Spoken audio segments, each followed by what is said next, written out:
Bismillahirrahmanirrahim. Assalamu alaikum. Hello everyone. My name is Muhammadin and title of my project is Completion of Metric Space. Before going on my project, I set up some background for this. So there are some basic definitions, basic tools like dense set, Cauchy sequence, complete metric space, incomplete metric space, isometry and isometric spaces. तो सबसे पहले मैं define करता हूँ dense set को कि कब एक सेट जो है किसी दूसरे सेट में डेंस होता है। Let A B a subset of a metric space X D, then it is said to be dense in another subset of x b if b is contained in the closure of A. That is, we say that in other words, A is dense in B if B is subset of closure of A. And there is another definition of a dense set. We say that A is dense in the whole space. A is dense in the whole space if closure of A is equal to X. यहाँ पे हमें लग रहा है कि ये दोनों definition जो हैं मुख्तलिफ हैं, लेकिन हकीकत में ये जो पहले डेफिनेशन लिखी हुई है इसी का पार्टिकुलर केस जो है वो नीचे दिया गया है कि एक डेंस सेट जो है पूरी स्पेस में कब होता है, जब उसका क्लोजर जो है पूरी स्पेस की खुला जाए। कैसे, मैं भी आपको ये क्लियर करता हूँ कि अगर पार्टिकुलरली हम यहाँ पे ये जो बी ले रहे हैं इसको मैं सेट करता हूँ कि ये होल स्पेस एक्स है, तब बाय डेफिनेशन ए डेंस होगा बी में यानी कि एक्स में जब बी सबसेट होगा क्लोजर ऑफ ए, मतलब एक्स जो है वो सबसेट बन जाएगा क्लोजर ऑफ ए का। लेकिन यहाँ पे क्योंकि एक्स जो है मेट्रिक स्पेस है तो इसको हम यूनिवर्सल सेट जो है वो कंसिडर करेंगे, लिहाजा ये जितने भी सेट यहाँ पे इस्तेमाल होंगे उनका सुपर सेट होगा, तो ए का क्लोजर भी क्या होगा, सबसेट बन जाएगा एक्स का। तो अगर इन दोनों इक्वेशन को जो है हम कंपेयर करते हैं तो यहाँ से हम कह सकते हैं कि ए का क्लोजर किसकी खुला जाएगा, होल स्पेस एक्स की इक्वल। तो ए उस वक्त डेंस होगा जब ए का क्लोजर किसकी खुला जाएगा, पूरी स्पेस की खुला जाएगा। ठीक है, उसके बाद है इसकी एग्जांपल है set of rational numbers is dense in set of real because it's clear is the whole space R with usual metric. उसके बाद डेफिनेशन है काशी सीक्वेंस की, let X pi be a metric space, यानी कि पाई जो है एक metric है एक्स सेट पे, और a sequence D N in X, X space के अंदर एक सीक्वेंस है D N is said to be Cauchy sequence, उसको हम काशी सीक्वेंस कहेंगे। If for every real number epsilon greater than zero, कोई सा भी एप्सिलॉन एक रियल नंबर आप ले लें positive, there exist a natural number N such that distance pi between mth and nth term of the sequence is less than epsilon for all mn greater than n। इसका मतलब ये है कि अगर आपके पास आप जो सा मर्ज़ी जो है एप्सिलॉन एक चूज़ कर लें, उसकी करस्पॉन्डिंग अगर आपको एक ऐसा natural number finite natural number n मिल जाता है, जब इस after this finite number of terms जो डिस्टेंस है टर्म्स का वो आपके जो एप्सिलॉन जो आपने चूज़ किया हुआ है उससे लेस आ जाता है, तो ऐसे सीक्वेंस को जो है वो हम क्या कहते हैं, काशी सीक्वेंस कहते हैं। या इसे मैं यूँ भी कह सकता हूँ कि after this finite number of terms, जो सीक्वेंस की टर्म्स हैं वो बहुत ही क्लोज होना शुरू हो जाती हैं। ओके, इसकी एग्जांपल मैं आपको दे दूँ, सीक्वेंस 1/n, ये एक क्या है, काशी सीक्वेंस है। ठीक है, उसके बाद तीसरे नंबर पे डेफिनेशन है कंप्लीट मेट्रिक स्पेस की, कि कंप्लीट मेट्रिक स्पेस कौन सी होती है, अगर आपके पास एक्स टी एक मेट्रिक स्पेस है उसमें आप जो सा मर्जी आप काशी सीक्वेंस ले लें, उसकी जो लिमिट है वो अगर उसी स्पेस के अंदर हो, या दूसरे लफ्ज़ों में जो भी काशी सीक्वेंस आप लेते हैं वो उसी स्पेस एक्स के अंदर ही कन्वर्ज कर जाता है, तो ऐसी स्पेस को जो है हम कंप्लीट मेट्रिक स्पेस कहते हैं। जैसे एग्जांपल में है set of real number class of all continuous function define on close interval A B, set of complex number Euclidean space R N C N L infinity L P E T C. उसके बाद definition है incomplete metric space की।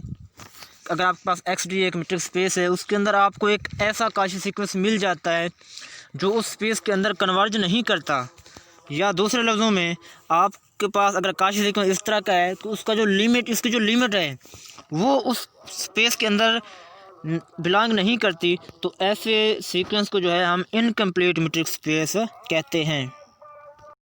अच्छा, उसके बाद ये तो थी इनकम्प्लीट मीट्रिक स्पेस की डेफिनेशन। उसके बाद है इसी की example, set of rational numbers और ओपन इंटरवल 0 1। क्योंकि इसके अंदर हमें एक ऐसा काशी सीक्वेंस मिल जाते हैं जो इस स्पेस के अंदर कन्वर्ज नहीं करते। जैसे सेट ऑफ रैशनल में हमें ये सीक्वेंस मिलता है 1 + 1/n होल पावर n।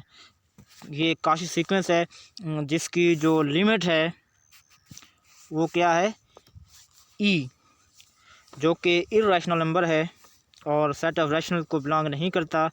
लिहाजा ऐसी जो सेट ऑफ रैशनल नंबर है ये इनकम्प्लीट मीट्रिक स्पेस है।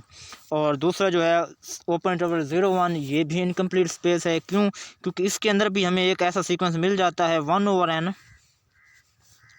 जो इसके अंदर कन्वर्ज नहीं करता। क्यों कन्वर्ज नहीं करता? क्योंकि इसकी जो लिमिट है वो 0 है और 0 जो है 0 1 ओपन इंटरवल को बिलोंग नहीं करता। तो ये भी क्या होंगे, इनकम्प्लीट मीट्रिक स्पेस ये भी होगी। उसके बाद आखिरी नंबर पे है आइसोमेट्री एंड आइसोमेट्रिक स्पेसेस के कब हम कहते हैं कि एक मैप जो है आइसोमेट्री बनती है, या कब दो स्पेसेस जो हैं आइसोमेट्रिक होते हैं एक दूसरे के। आइसोमेट्री का जो मतलब है सिमिलरिटी पे बेस करता है, यानी कब दो चीज़ें या पार्टिकुलरली जो है कब दो स्पेसेस एक जैसी होती हैं। इसका मतलब ये नहीं कि वो बिल्कुल ही एक जैसी हों, बल्कि उनके दरमियान एक ऐसा रिलेशन एग्जिस्ट करे जो हमें ये कहने पे मजबूर कर दे कि जो काम हम एक स्पेस में रह के कर सकते हैं वही काम हम दूसरी स्पेस में रह के भी कर सकें। यानी इन दो स्पेस के दरमियान एक ordering preserving distance preserving map जो है वो लाजमी एग्जिस्ट करे। तो फाइनली मैं इसे डिफ़ाइन करता हूँ। अगर आपके पास x और y जो है दो मीट्रिक स्पेसेस हैं, ठीक है, और उन पे मैट्रिक्स जो है dx और dy डिफाइन है रिस्पेक्टिवली, तब एक मैप f जो है from x to y is said to be isometry और distance preserving if for every a b belonging to space x we have distance between fa and fb in the metric space y is equal to the distance between e and b in the space x। Okay, और उसके बाद है कि ये जो isometry होती है ये आइटोमेट्रिक क्या होती है, इंजेक्टिव भी होती है। किस तरह, अभी मैं आपको बता देता हूँ। We suppose that there is an isometry between the space x and y, then we must have this equation। okay,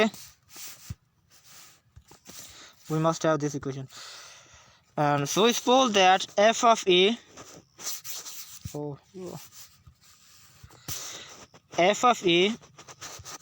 is equal to f of b. Since f of a and f of b are the points of metric space y and dx is a metric defined on the space y, so distance between fa and f of b in metric space y is equal to 0. Since f is an isometry, so this equation says that distance between x a and b in metric space x will also be equal to 0. But since dx is a metric on x and a and b are its point, so we must have a is equal to b। यहाँ पे हमने suppose किया था कि दो जो images हैं वो क्या हैं, इक्वल हैं। यहाँ पे हमने शो कर दिया है कि उनके जो प्री इमेजेस हैं वो भी क्या गए एक दूसरे के इक्वल। तो इसका मतलब ये है कि जो आइसोमेट्री थी उन दो स्पेसेस के दरमियान वो क्या हो गई, 1 1, यानी कि इंजेक्टिव हो गई। उसके बाद आइसोमेट्रिक स्पेसेस की डेफिनेशन है कि अगर आपके पास x और y दो मेट्रिक स्पेसेस हैं उनके दरमियान जो आइसोमेट्री है वो अगर बाइजेक्टिव है तो ऐसी जो स्पेसेस होंगी उन्हें हम क्या कहते हैं, आइसोमेट्रिक स्पेसेस कहते हैं। इसकी जो एग्जांपल मैं आपको देना चाहता हूँ वो ये R2 और मीट्रिक स्पेस सी, ये जो हैं आइसोमेट्रिक स्पेसेस हैं। ओके, उसके बाद ये क्वेश्चन यहाँ पे ये अराइज होता है कि हमें कंप्लीशन की ज़रूरत क्यों होती है, या इसकी जो इम्पोर्टेंस है वो क्या है। तो इसके लिए मेरा जो टॉपिक है पूरा का पूरा वो इन्हीं मतलब कंप्लीट और इनकम्प्लीट मीट्रिक स्पेस पे बेस करता है। इसमें मैं ये डिस्कस करूँगा कि किस तरह एक इनकम्प्लीट मीट्रिक स्पेस को यूटिलाइज़ करके एक कंप्लीट मीट्रिक स्पेस की तरफ मूव कर सकते हैं हम। कंप्लीट मीट्रिक स्पेस की इंपॉर्टेंस ये है कि बहुत से हमारे रिज़ल्ट या सॉल्यूशन जो हैं वो कंप्लीट मीट्रिक स्पेस की सेटिंग्स करने की बदौलत ही हासिल किए जा सकते हैं। मिसाल के तौर पर अगर एक कंप्लीट मीट्रिक स्पेस है, उस पर हम एक एडिटिव प्रोसेस को डिफ़ाइन करते हैं, तो उसका जो रिज़ल्ट है या जो सॉल्यूशन होगा उसी स्पेस के अंदर ही कन्वर्ट करेगा। लेकिन बाज़ औक़ात इस तरह होता है कि हमारा जो सॉल्यूशन है उस स्पेस के अंदर कन्वर्ज नहीं करता। लाइक अगर हमारे पास स्पेस 0 1 है, जैसे मैंने पहले आपको बताया है, उस पर अगर एक सीक्वेंस हम लेते हैं 1/n, तो क्लियरली इसकी जो लिमिट है वो 0 है, और जबकि 0 जो है उस स्पेस को बिलोंग नहीं करता। तो एक तो हम ऐसे स्पेसेस को इनकम्प्लीट कहते हैं, और दूसरा इस तरह के स्पेसेस हैं हम जो अपना सोल्यूशन है वो नहीं निकाल सकते। तो इसलिए ज़रूरी है कि हम ऐसी स्पेस की तरफ मूव करें जो कंप्लीट हो। ठीक है, अब अगर आपके पास एक मीट्रिक स्पेस है, अगर वो कंप्लीट है तो उसकी कंप्लीशन की तो ज़रूरत है नहीं। लेकिन अगर एक स्पेस है जो इनकम्प्लीट है, तो किस तरह हम इसे कंप्लीट बना सकते हैं। Is there some sufficient conditions और tools to make our incomplete space to a complete one? Yes, for this I define a theorem which says that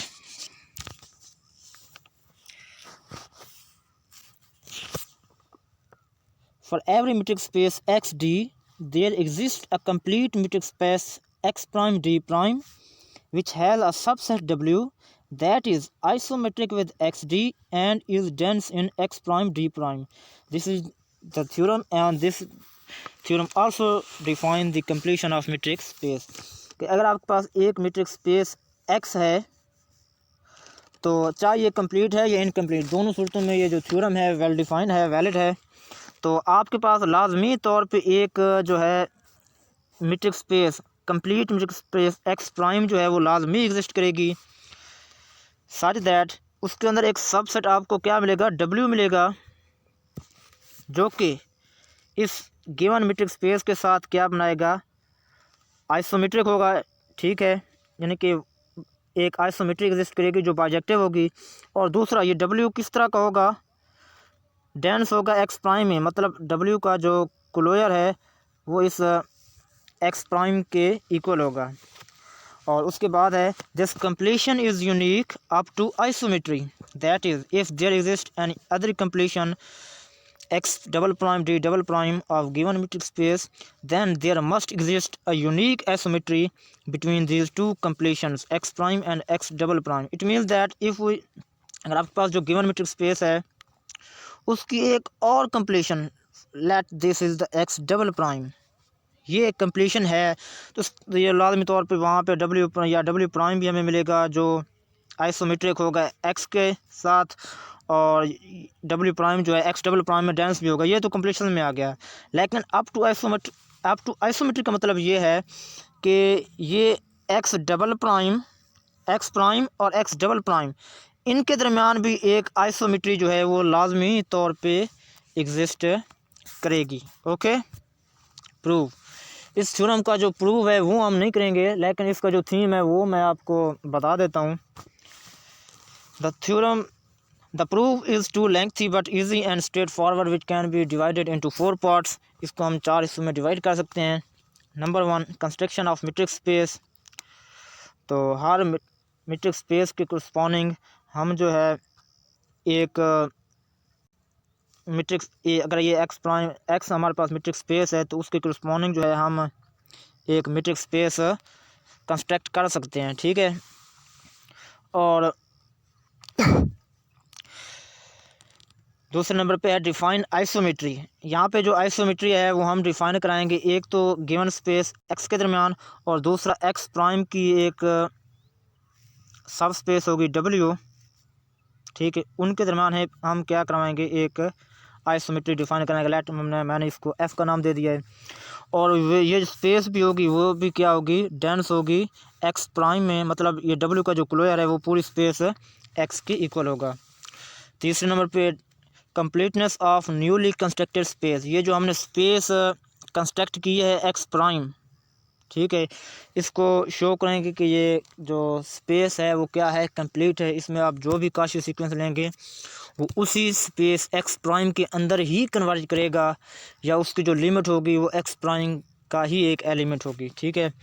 और लास्ट स्टेप है इसका यूनिकनेस अप टू आइसोमेट्री, और यानी कि अगर आपके पास कोई और कंप्लीशन एक्स डबल प्राइम भी एग्जिस्ट करती है तो एक्स प्राइम और एक्स डबल प्राइम के दरमियान आपको एक आइसोमेट्री लाजमी मिलेगी, ठीक है। This is my project, I hope you enjoy it, and if you have any problem, any question related to my project, feel free to ask. Thank you.